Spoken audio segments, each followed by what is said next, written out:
Sebuah film yang tidak hanya menceritakan seseorang, tapi bisa menggerakkan kehampaan yang ada. Chainsaw Man Movie ReZeArch mungkin adalah film terbaik yang ada di tahun ini. Apakah dengan itu Kimetsu bisa dibilang jelek? Tentu tidak. Setiap film memiliki kekurangan dan kelebihannya sendiri. Tapi di sini Chainsaw Man lebih unggul dalam segala aspek. Mungkin dia bukan yang paling laris. Dan aku juga nggak ngerti apakah kualitas sesuatu emang harus diukur dengan banyaknya orang yang menonton atau membeli sesuatu. Genshin selalu memamerkan pendapatan tertingginya. Soul Leveling pamer dengan dijuluki manhwa paling populer di dunia.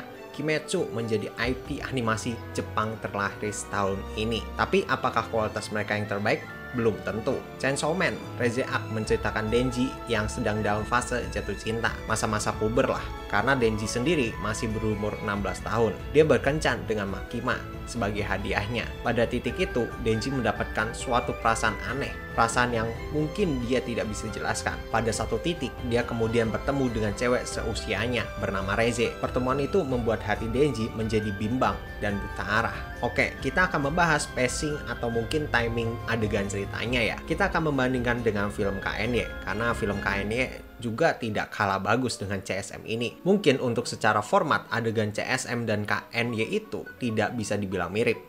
Karena di KNY kan ada 3 karakter berbeda, dan di CSM itu hanya ada 1 karakter saja. Tapi di sini kita akan membahas ketika adegan Tanjiro dan Giyu melawan Akaza, yang menurut gua membosankan karena ceritanya yang tiba-tiba jadi lambat. Kita ambil saja salah satu adegan Tanjiro yang tiba-tiba flashback untuk mendapatkan kekuatan. Ya karena kalau yang adegan Akaza kata orang-orang penting ya kan untuk flashbacknya. Jadi kita fokus di bagian Tanjiro-nya saja.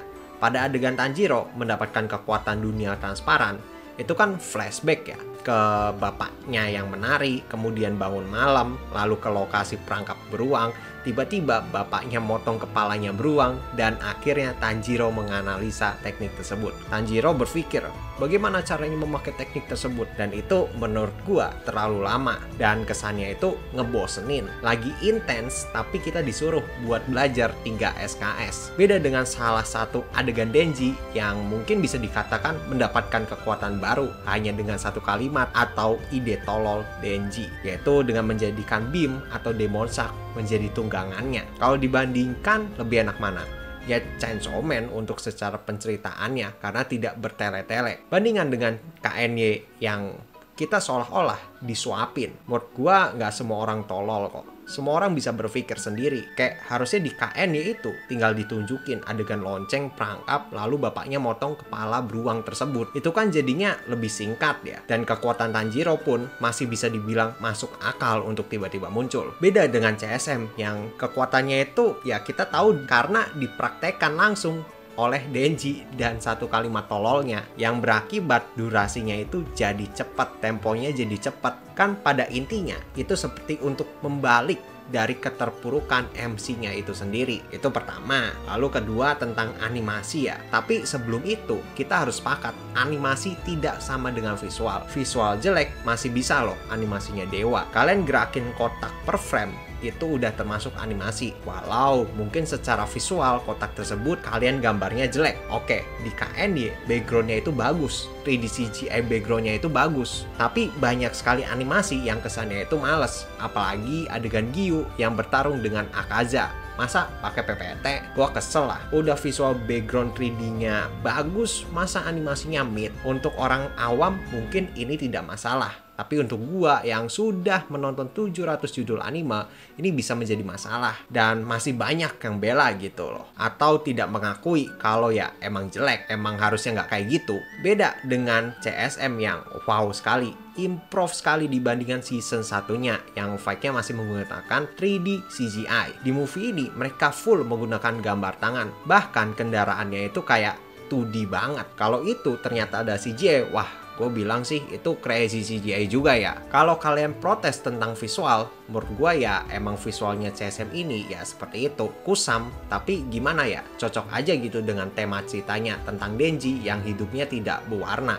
Atau mungkin hidupnya kurang berwarna lah. Karena kan dari kecil Denji emang hidupnya ya gara-gara bapaknya anjing. Agak kurang ajar ya. Mungkin kalau kalian pernah nonton JJK season 2 tapi versi BD, ya animasi fight-nya mirip seperti JJK season 2 versi BD. Animasinya ya, bukan visualnya. Kalau CSM ini visualnya lebih detail lagi dibandingkan JJK Season 2. Ingat, bedakan visual dan animasi. Lalu untuk soundtrack ya, wah gila bagus banget sih. Ini bener-bener menyatu ke dalam ceritanya. Soundtracknya mungkin vibe-nya mirip sama film Look Back ya. Wah gila dah pokoknya. Lalu untuk adegan kolam renang, apakah disensor? Nggak disensor. Tapi bang, kok itu nggak ada anunya di Reze? Nggak tahu, tanya apa aja sana, karena ya memang dari sananya. Tapi jujur di CSM ini ceritanya lebih banyak kita disodorin adegannya ya, daripada dialog. Mungkin bahasa kerennya show don't tell. Pokoknya penonton yang suruh mikir sendiri dah. Dan lalu ada satu adegan yang paling gua suka, yaitu ketika Reze dan Denji ini ke festival musim panas. Itu bener-bener nggak ada dialog. Jadi kesannya itu wah keren sih. Bukan keren ya, maksudnya enak aja gitu dilihat. Terus pas si Reze dikejar-kejar sama orang gila di sekolah juga itu, aduh, nggak dikasih kendor cuy. Keren pokoknya. Gua kasih film ini rating 9 ya, lebih tinggi dari film sebelah. Dan udahlah, film dengan keuntungan terbanyak, nggak usah dibawa-bawa. Kayak lu dapet duitnya aja. Kayak lu nonton filmnya ya di bioskop. Awas aja kalau lu banding-bandingin pendapatkan kayak gitu, tapi nggak nonton di bioskop. Gila lu, kalau kata gua mah anjing, what the fuck. Udah banding-bandingin, nontonnya bajakan. Apa sih lu maunya? Heran, udah bajakan, bayar lagi. Toh ini dua film masih dipegang sama Sony, masih satu komite produksi, keuntungannya masih masuk ke Sony juga. Fandomnya adu ya kan, sabung, Red Bad, terus devnya turu anjing ditumpukan duit, kan kurang ajar ya. Aneh dah kalian, kayak fandom game aja. Udah gitu batu lagi kalau emang filmnya nggak sesempurna itu. Dan kadang gua heran, komentar nanya pendapat, pas udah dikasih protes anjing. Apa sih maunya? Aneh, nggak tahu dah. Namanya juga wibu turis tuh, turis ya kan, sekarang lagi rame wibu karbit anjing. Ya walaupun gua karbit sih, cuma setidaknya gue sudah nonton 700 anime. Anda yang ngomong kayak gitu, nonton anime kalau cuma judul populer, gue jitak anjing.